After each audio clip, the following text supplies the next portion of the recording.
She brought colors to a canvas, rhythm to a sound. She brought a change into this world, so bright and profound. Mary Ward. To love the poor, persevere in the same, live, die, and rise with them, was what Mary believed. Do good, and do it well, was what she taught. And women in time to come will do much, was her vision. In her 60 years of existence, she, with her uttermost love and belief in God, managed to bring a revolutionary and profound change in the society and the world. She grew up to be a woman of deep faith, steely determination, and unswerving loyalty to the church. She believed in women, she fought for them, and today, every young woman aspires to be like her. Her life was never rainbows and roses, but was filled with thorns. She, despite everything that tried to stop her, did what she thought was right. She empowered women. She opened schools for women. She lived her life for God. And most importantly, she made a change, a beautiful change. A very warm good morning to Reverend Sister Karuna CJ, Reverend Sister Divya CJ, respected teachers, and my fellow Marians. Today, we the students of grade 9 are here to present before you a play on the life of Mary Ward, titled Mary Ward, the woman who dared to dare. But before we begin, may I invite Reverend Sister Karuna and Reverend Sister Divya to light the candle and mark the commencement of today's program and Mary Ward Week. Under the guidance of Mary Ward, I am drawing closer to passing away and am unable to fulfill my duties as I would like. I am reaching out to you to ask for your assistance in publishing the stories of Mary Ward's life. I have attached her biography to this letter for you to read and consider for publication. This is the story of our foundress, the adversaries she faced while serving for the cause she so firmly believed in. She envisioned a world with wider female education and values such as freedom from enclosure and equality. Mary Ward, a woman who smiled through all of life's trials and never once abandoned hope, for she believed a better future for women was forthcoming. I humbly request you to collect these tales and turn them into a book, amplify her narrative and uphold her legacy. I believe that her story would be a valuable addition to our religious literature and would inspire many to follow her footsteps. I would have personally taken on this task, but my current state does not allow me to do so. I am confident that with our leadership and expertise, this project will be completed successfully. Thank you for your time and consideration. Regards, Sister Winfred Wigmore. A woman who loved the church, yet wasn't afraid to speak the truth in God's name. Her steadfast and faith-filled heart shines through all of life's trials. A warrior who lived with true inner freedom. Mary Ward was born in an upper-class Catholic family in Yorkshire in 1585. She was the eldest daughter of Marmaduke Ward and Ursula Wright. Even from childhood, Mary Ward knew about the religious persecution because she grew up in Reformation England, where to practice the Catholic faith could result in prison or death. Priests were hunted and normal Catholics lived in secrecy.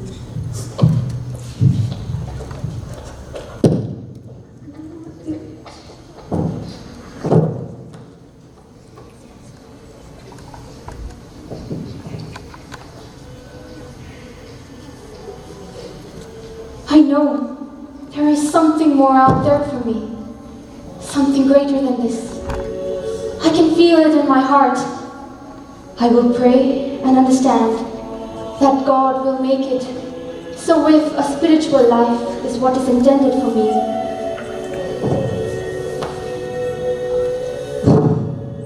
these are trying times, my dear Marmaduke. They are, my love. But we must remain strong in our faith. Yes, we must. Mary, come here, my child. Yes, Mother? Your father and I were just speaking of the difficult times we face as Catholics. But we must never forget the importance of our faith. I understand, Mother. And you must remember, my child, that as Catholics, we must stick together and stand for one another. I will remember, Father.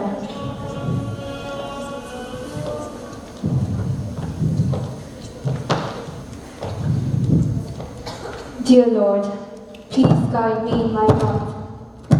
I know that you have a plan for me, but I'm confused and unsure.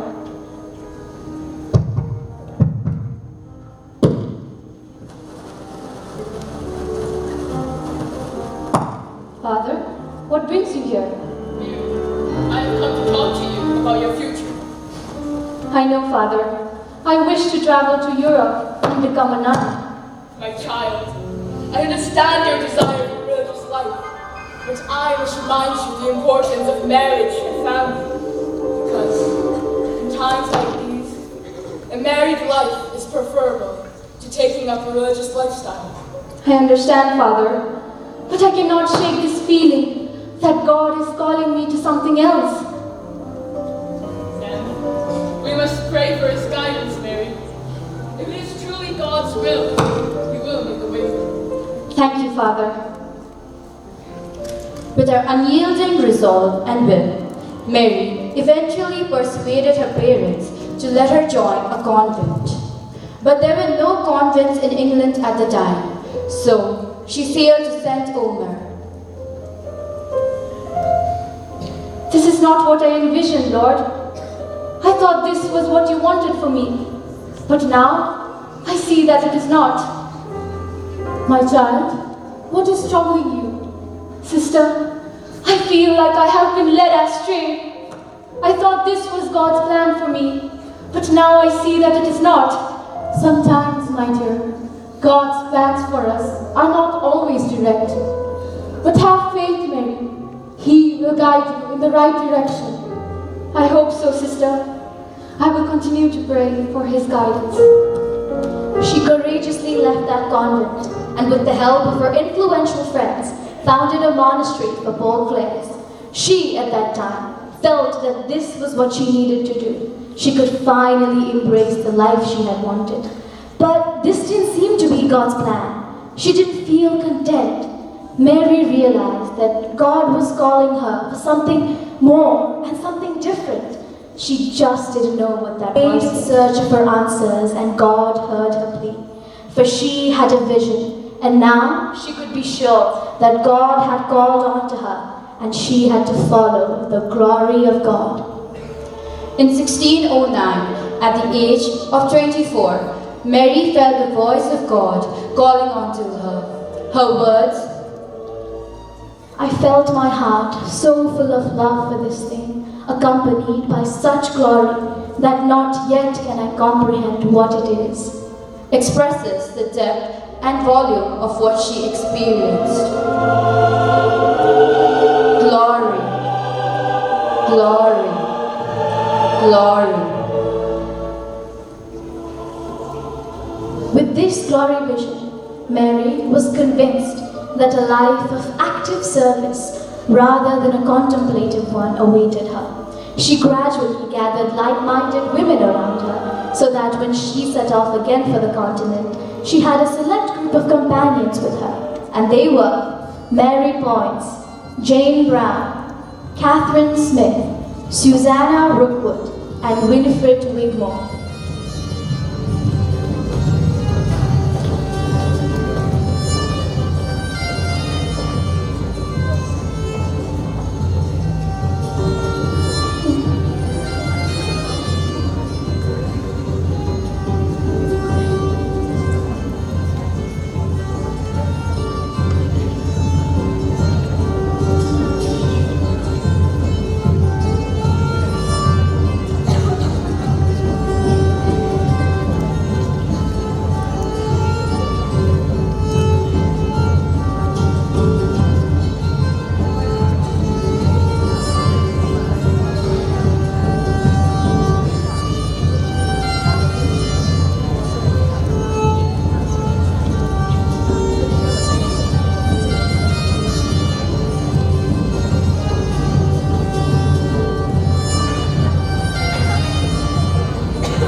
My sisters, I believe that God is calling us to something greater, something that will change the course of history for women. Mary, what do you propose we do? I propose that we travel to Europe and establish a society, a school for girls, a place where young women can receive education and learn about their faith. I like the sound of that, but how will we make it happen? With God's help, anything is possible. We must have faith and trust in His plan.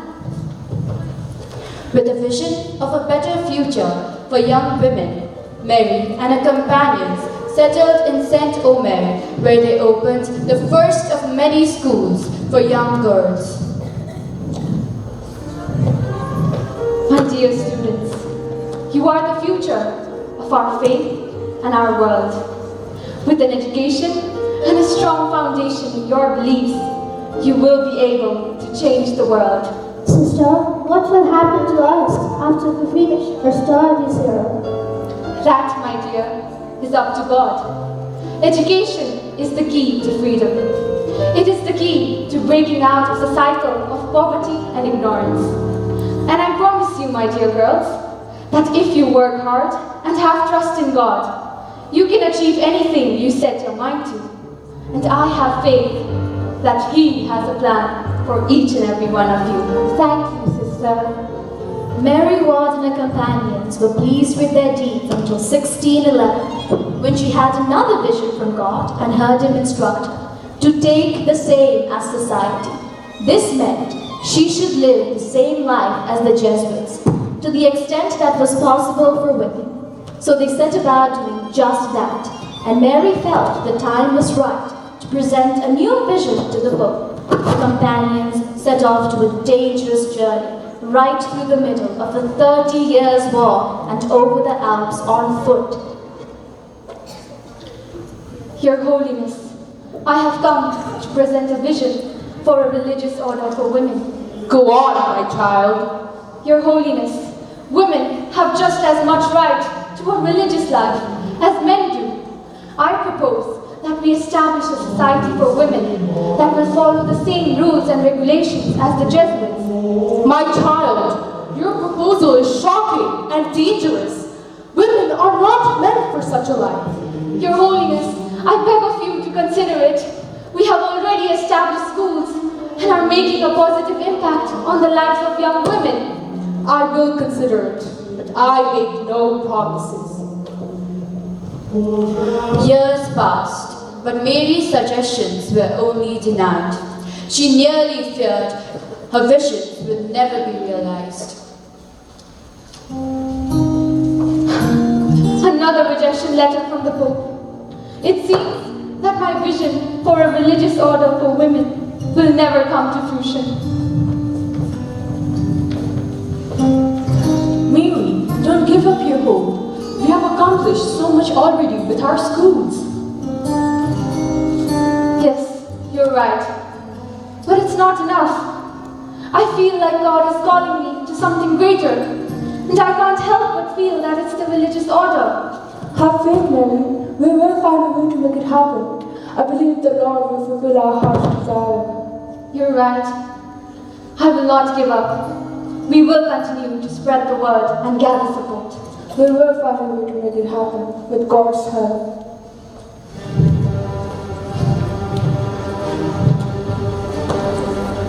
Mary Ward, you are under arrest. What is the charge? Heresy. She was imprisoned in Munich. Her institute was pronounced to be suppressed, extinct, uprooted, and abolished. The schools were closed, and the members of the community dispersed. Since Mary was in jail, there was no possible way for her and her companions to communicate. Thus, they started exchanging secret letters written with lemon juice and proceeded towards their next plans. On her release, she was cleared of heresy and allowed to set up a school in Rome itself, and several others were reopened. After her imprisonment in Angers convent, she was informed by an unknown source that she was to go to Rome. This journey was imposed on her by the Tribunal of Faith. Soon after her arrival in Rome, Mary had an audience with the Pope Urban VIII.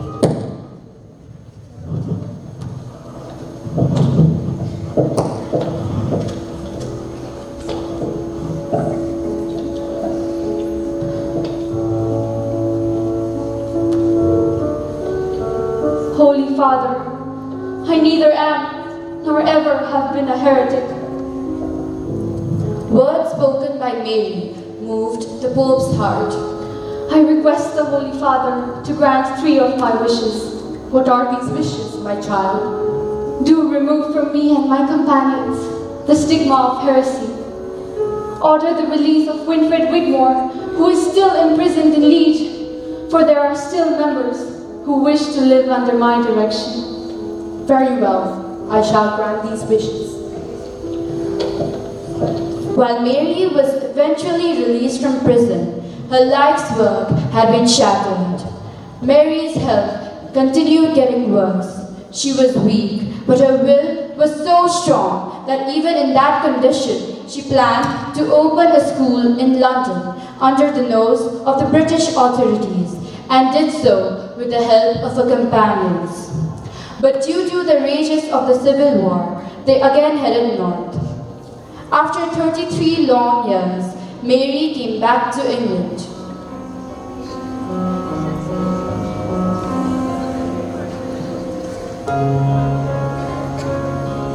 I shall forever be thankful to you, young lady. Despite her failing health, she served the local people there. A few years later, in 1645, with a few faithful companions, Mary returned to her native, Yorkshire.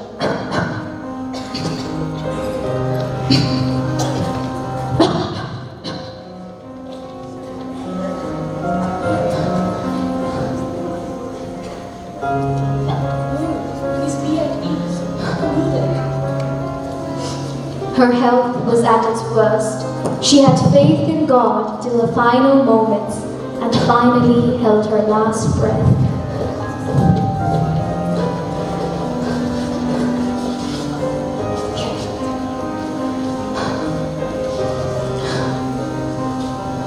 Cherish God's vocation in you. Let it be constant, efficacious, and loving.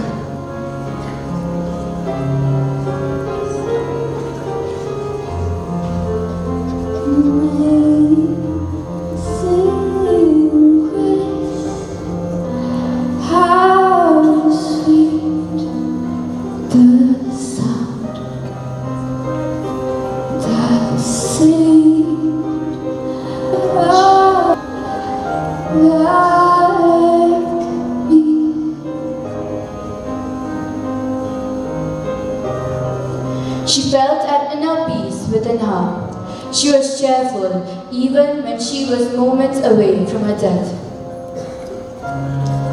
Jesus, Jesus, Jesus.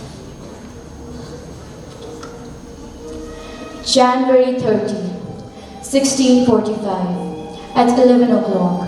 It was when a warrior, an angel, descended back to heaven from earth. She departed from this toilsome at the age of 60 years and 8 days, even on the verge of her last breath.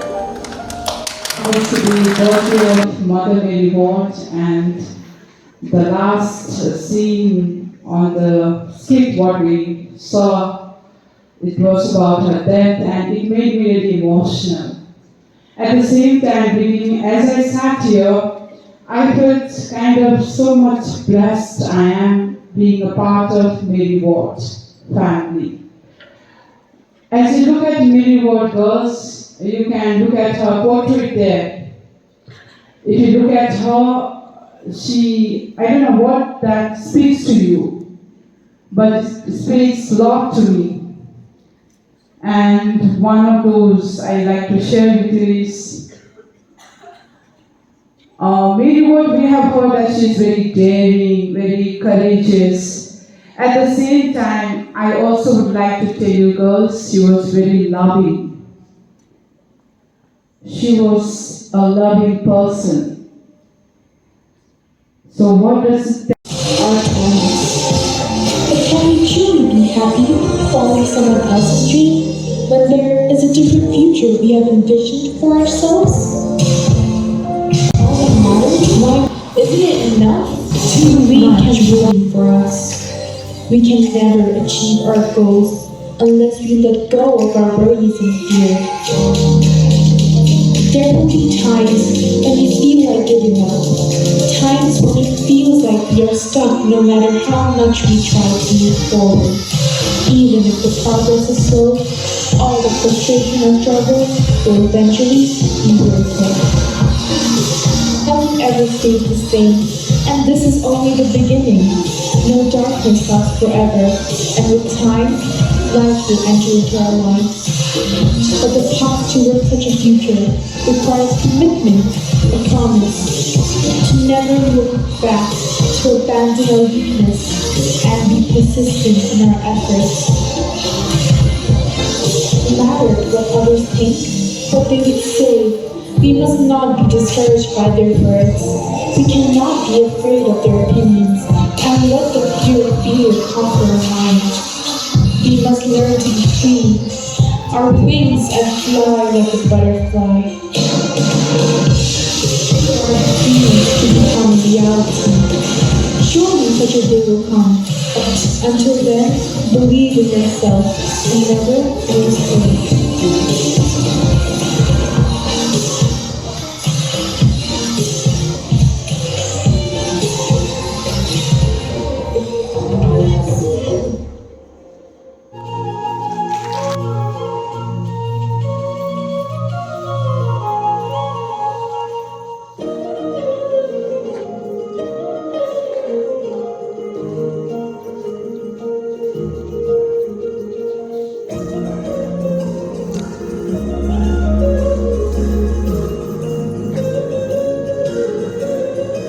Mary Ward, a noble messenger that furnished a trail for self-discovery and acceptance.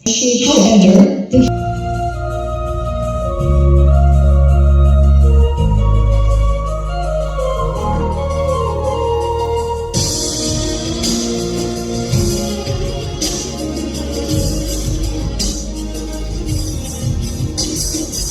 virtues and vices are what are shining the brightest amongst the stars.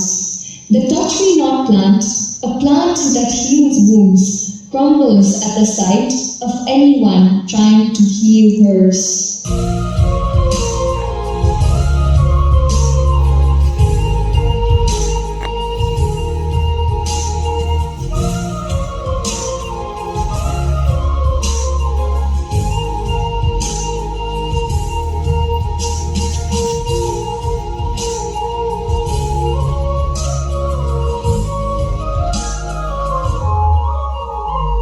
Contradicting this idea belongs not just your highs, but also your lows. Not just what you think of yourself, but also what other people think of you is the special key to the chess of life.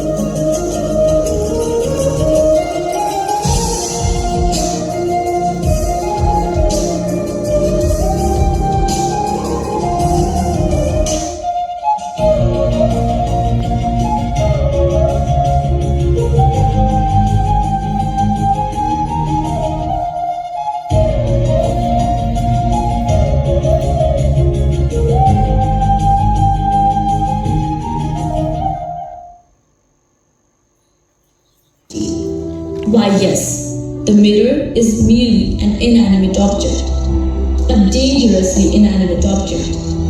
Dangerous in its inanimate existence, for it cannot tell one the truth, it shows it. And accepting the truth, when the knowledge is to be self-deciphered, is a deadly gambit. Why would anyone, if anyone could, acknowledge their flaws, their vices, their truths, when a perfectly crafted facade makes living all that easier?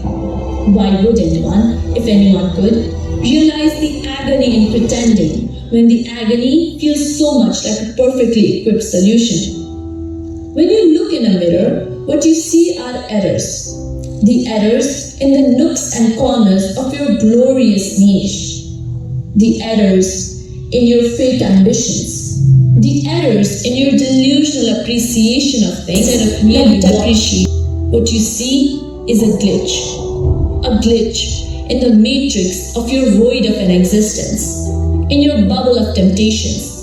A glitch that brings forth an unwilling start to realize these lies are white for merely those who wish to live unfairly. Unfairly in an unrequited state of love, of the obnoxious disguise.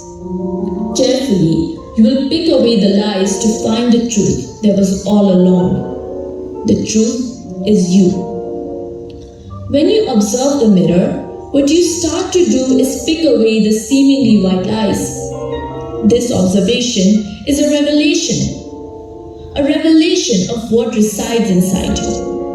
A familiar comfort. You will spend your whole life trying to perfect the acceptance of such truths. You will succeed when you realize you must accept the sometimes fruitless efforts to begin with. The deepest secret to attaining an ideal life is to realize that perfunctory existence is not even close to a perfectly lived experience. Practice might make perfect in portraying your very own Pandora's box of secretly held uncertainties. But there is just no perfect when it comes to facing the destruction that entails opening this box to try and unleash these uncertainties away from yourself.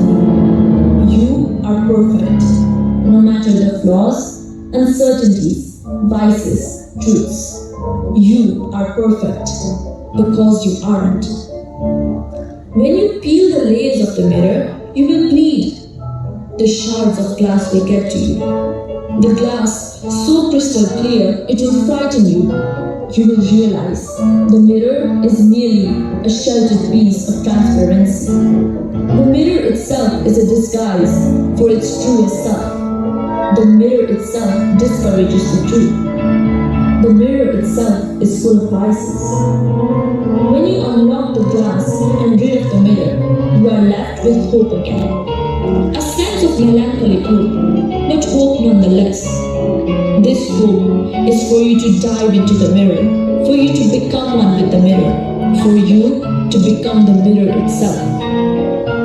When you dive into the mirror, you will realize the cursory reflections were pathetic. You will realize that the mirror is fakes. Close the Pandora's box and discard it. Refrain from the facade. Hurl yourself into what you seek to be. Be the glass. Be the transparency.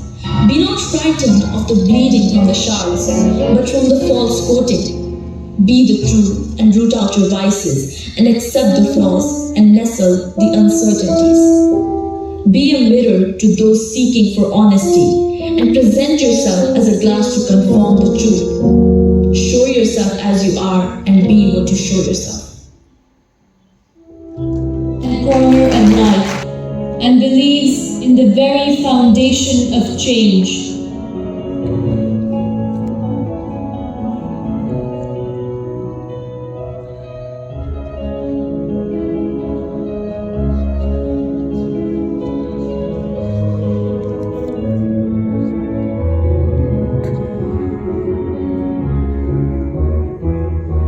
It is true that when you are committed to change, you are bound to see that happen within you.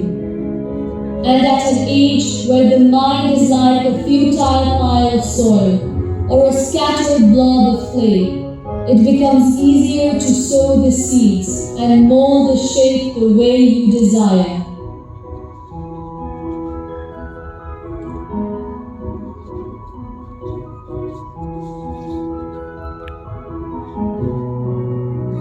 And that which is done in youth remains for a long time. It forms the foundation for the becoming of a great human being, forms the very center of what we call growth.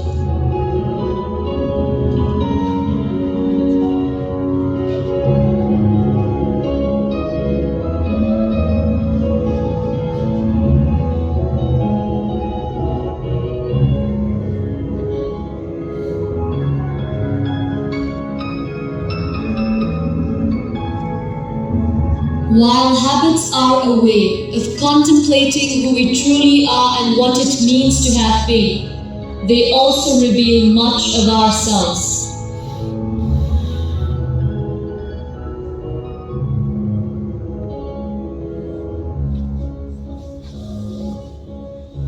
So let us think deeply and independently about our beliefs, commitments, and values, question our assumptions, appreciate complexity.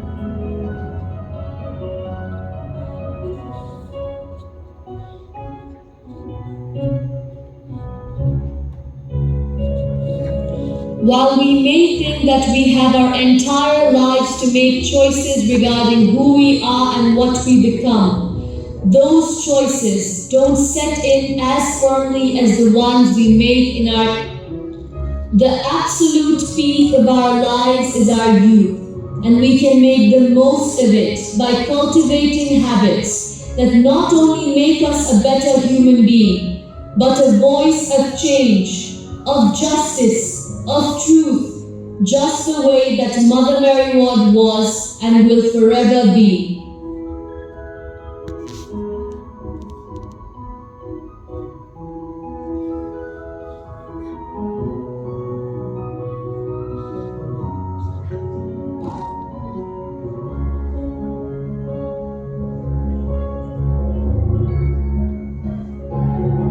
Thank you, a mere two-syllable word, yet when once uttered, fills us with an immense sense of gratitude and appreciation, as if we are being heard and seen for something we did that we thought wasn't even worth mentioning.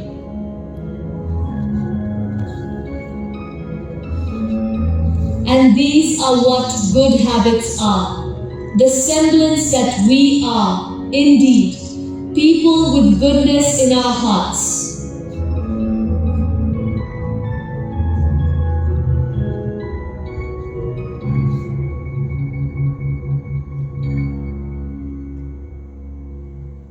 So, let us never forget them or neglect them, and especially try to gather them in this age of ours, where we all are making mistakes and learning to cope with that.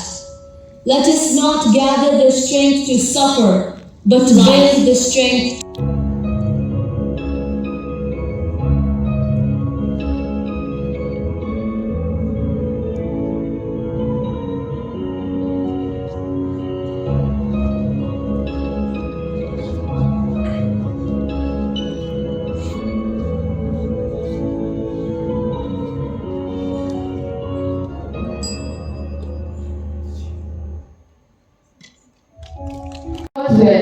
she was willing to do everything, both by prayer and medicines, to prolong life. I do not think my words could begin to express the least part of that love which truly all the words in the world can never do. Grave and buried. The veins in her temples, hands and arms, they remain no longer warm. Her lips, still red as in her life, her body, laid down, resembled the light. It was to be birthday of Mother Mary Ward, and the last scene on the skit what we saw, it was about her death, and it made me really emotional. At the same time, as I sat here, I felt kind of so much blessed I am being a part of Mary Ward family. As you look at Mary Ward girls, you can look at her portrait there. If you look at her, I don't know what that speaks to you, but it speaks a lot to me. And one of those I like to share with you is,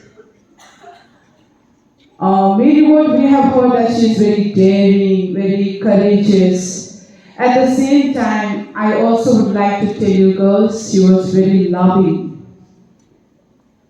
She was a loving person. So what does it